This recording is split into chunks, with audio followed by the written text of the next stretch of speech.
高丽和辽金的关系。了解高丽前期北方的民族关系。了解高丽前期高丽与契丹女真的关系。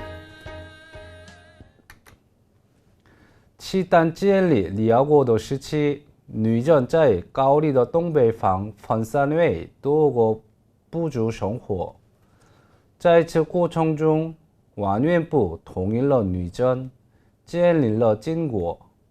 成为了东亚北方的主要势力。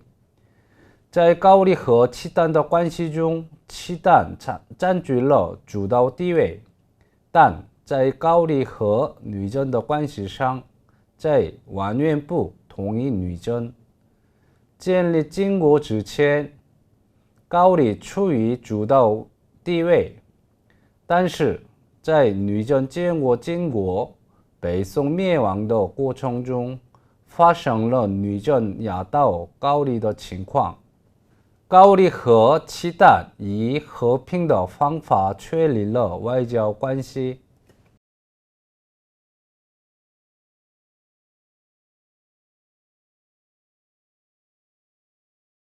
不对，高丽和女真有血脉关系。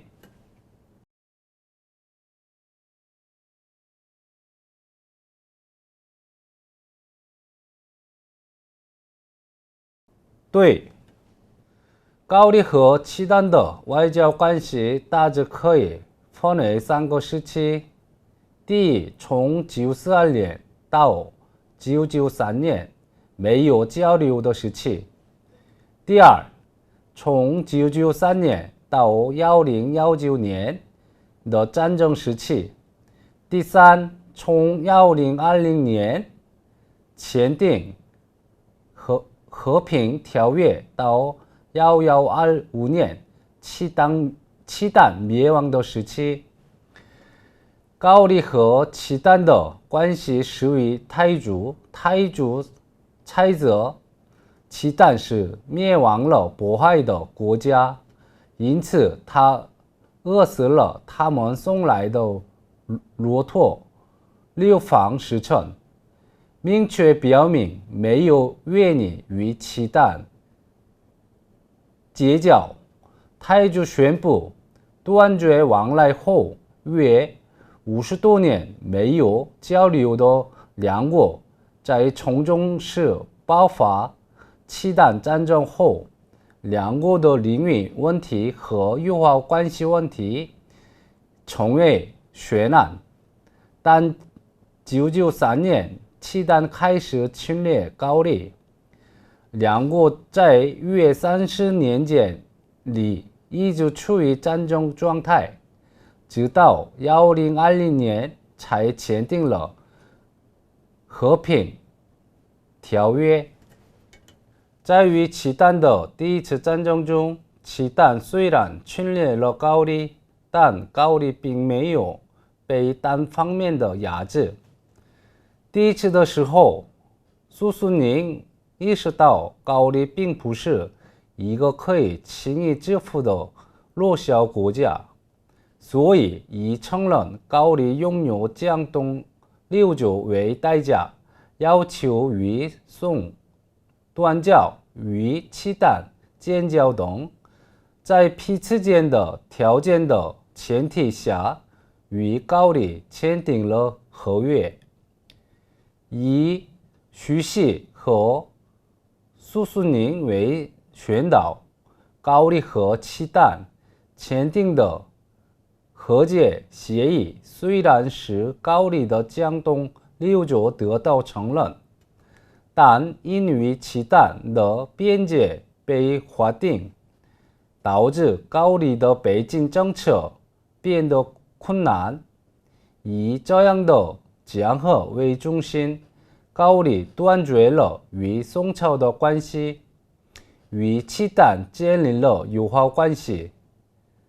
此后，高丽和契丹虽然一直保持着和平关系，但这只不过是表面的样子。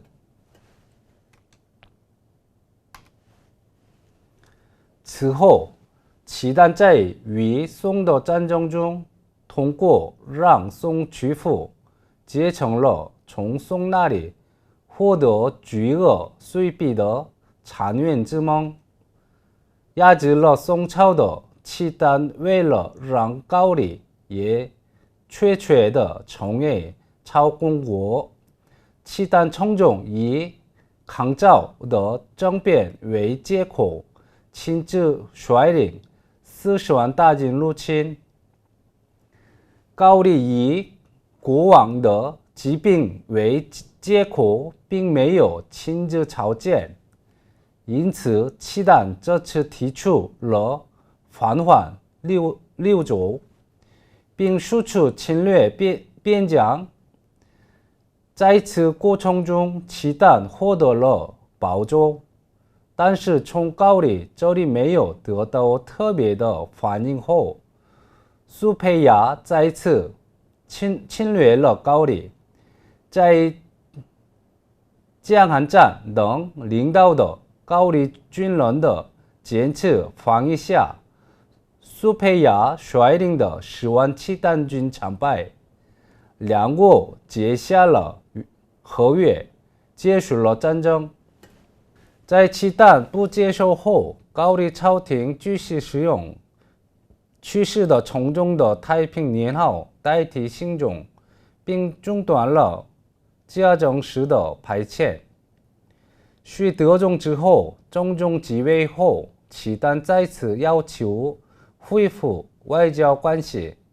高丽于1037年12月派遣使臣，次年4月通报将使用兴宗的年号。中宗认为，为了稳定国内政局，有必要缓和与契丹的敌对关系。中宗朝稳定的契丹关系在文宗初期仍在持续，但鸭绿江流域仍是纷争地区。1054年7月，契丹在保州城东侧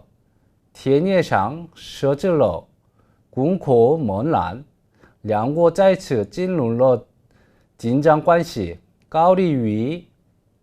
次年7月派遣使臣，要求废除但契丹反而开垦土地，并设立堰。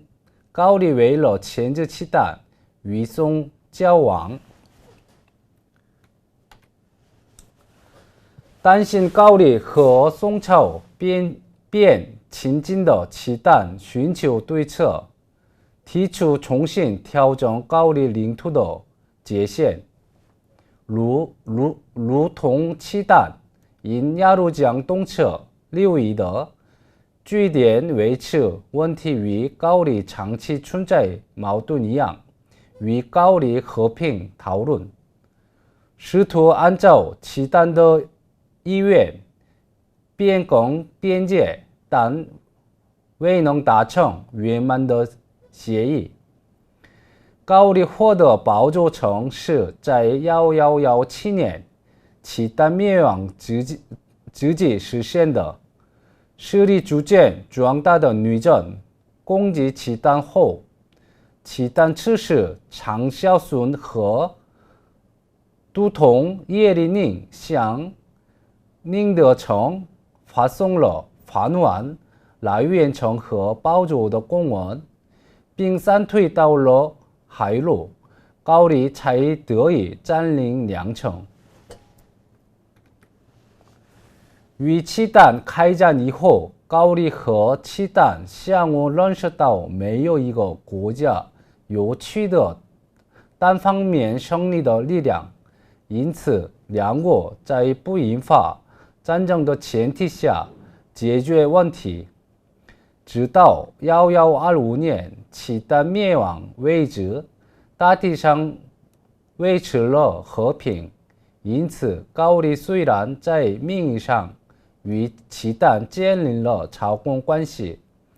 但这并不是从属关系，而是确保了实质的自主性，从而保持了同等的地位。契丹在10世纪初建立辽国，并灭亡了渤海。辽将北方草原和韩半岛北部地区全部确定为领土。辽以北宋战争为目的，要求高丽断绝对宋关系，并3次侵入高丽。高丽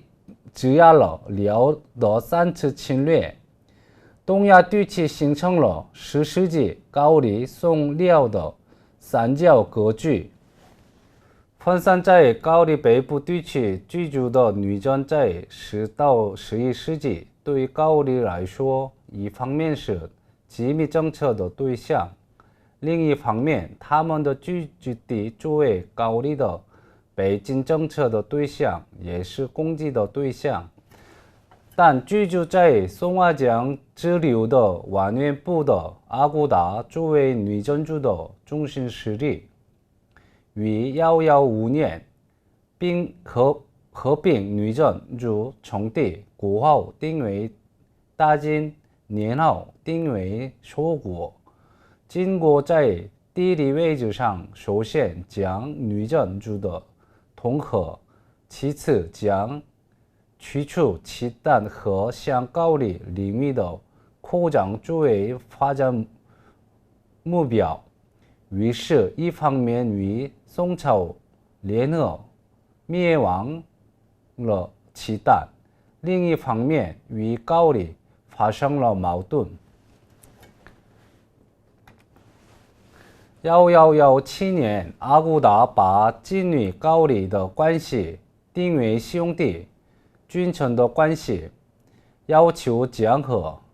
高丽无法接受，一直承认高丽为父母之国的金的要求。但随着金和宋于1125年联合征服契丹，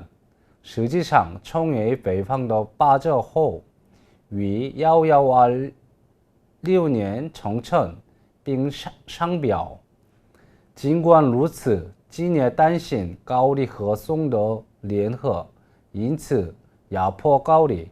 1142年，高丽获得金的赐封，使用了金的年号。此后，高丽出现了对金的自主论，并发生了苗青之乱。但直到蒙古的一元统治得到关切维持，对金关系一直延续维持现状的政策。到了12世纪，随着女真成为新的强者，东北亚的局势再次动荡。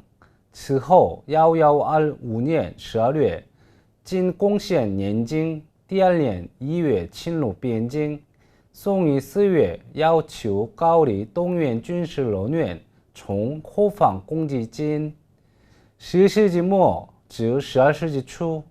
高丽和完颜部女真共进行了3次战争。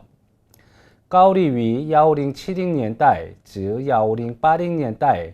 在贵府地区设立机密州县，扩大了支配力，将其视为开拓的领土。随着完颜部向河南滇扩张势力，与高丽设在该地区的机密州县产生了矛盾。在此过程中，高丽在1180年、1104年、1107年到1109年3次与女真展开了战争。在1080年的第一次高丽女真战争中，高丽获胜，得以维持现有的机密州县支配体制。但在12世纪初的2次与完颜部的战争中，北丧失了以往的机密州县。相反，完颜部女真在与高丽的战争中最终获胜，并签订了确保河南滇的边界协定，从而排除了高丽的影响力。在与高丽的战争后，石壁6年建立了金，接着又消灭了契丹，为成为东亚强国奠定的基础。与高丽、契丹的关系不同，高丽和金没有经历战争，而是经过兄弟盟约阶段，建立了刺锋操控关系。金朝初期，边境地区曾存在军事冲突的威胁，围绕接受、保障和划定国境问题发生了领土纠纷。新兴强者仅承认契丹占领1个多世纪的宝州为高丽的国有领土，没有扩大领土纷争或其他纠纷问题，而是通过外交途径解决了问题。这可以说是因为在金认为高丽是强国的背景下采取的对高丽缓和政策。高丽在12世纪的高丽女真战争中失败，丧失了机密州县，但从长远来看，这可以成为扩大主权认为的契机。高丽认为设置在东北面以北的女真地区的机密州县是高丽的领土。另外，对于不是机密州县而只是归顺的女真社会，似乎也产生了某种侵略意识。第3次战争当时，高丽占领并建造以及确定州县名的组成就包括2个地区。随着社会的邦交得以维持，高丽无法将势力扩张到赤峰国境的领域。蒙古入侵时期的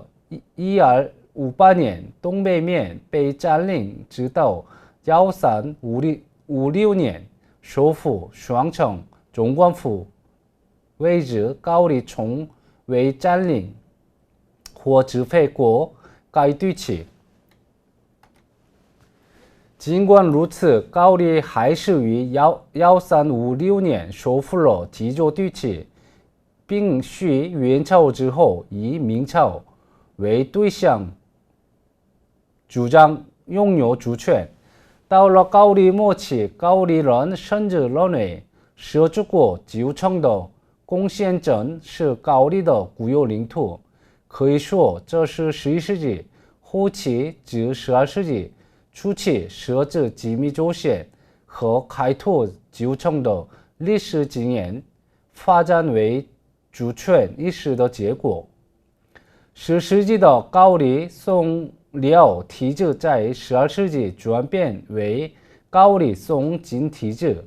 高丽和辽的关系以迫害、灭亡等理由以对立的关系为主，但在女真建国之前，高丽与金的关系中，高丽一直采取主导立场，但是完颜阿骨打在建立金国之后，高丽和女真之间的关系变成了女真主导的情况。但是像10世纪一样，在东亚确立了高丽宋金的三角格局。在此过程中，高丽起到了重要作用。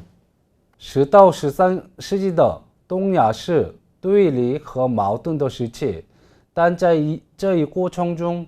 东亚逐渐形成了新的国际秩序。如果说以往的东亚是以中国为中心的秩序，那么这个时期的东亚是在急剧变化的国际形势下，相互摸索、实力均衡而形成的多元体制。这种前置和均衡多元国际秩序秩序是高丽、宋、辽、晋、日本西域国家之间实现了活跃的对外贸易和文化交流。